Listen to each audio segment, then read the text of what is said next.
ប្រាង្គប្រាសាទដ៏ស្អាតនៃខ្មែរអើយគឺប្រាសាទនេះហើយដែលឲ្យខ្មែរល្បីឈ្មោះគឺជាគេដំណើរបុព្វាំងបុរសខ្មែរទាំងស្រីប្រុសត្រូវស្មោះ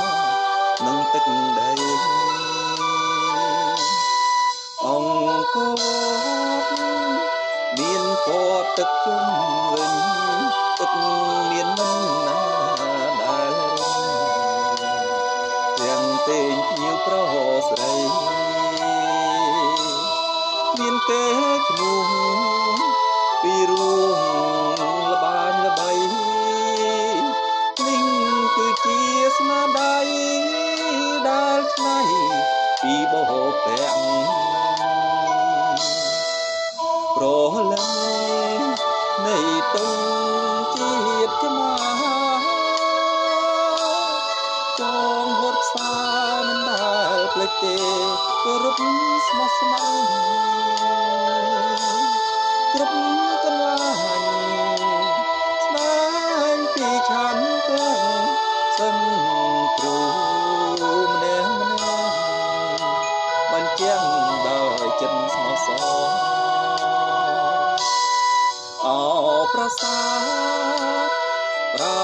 ទនំខកំពូលច្បាំងប្រកបកំណត់ឈរពនដ៏ល្អពេលវេលាពិតជាច្បាំងកម្រព្រះច័ន្ទចាំងទេសចរល្បីសង្សាយ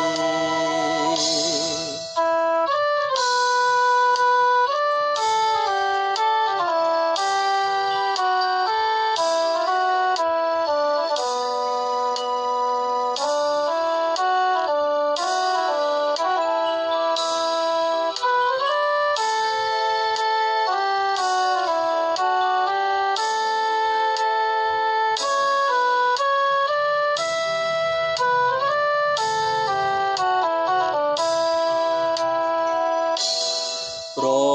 លឹងនៃតុងជាតិខ្មែរចងហត់ខ្សែមិន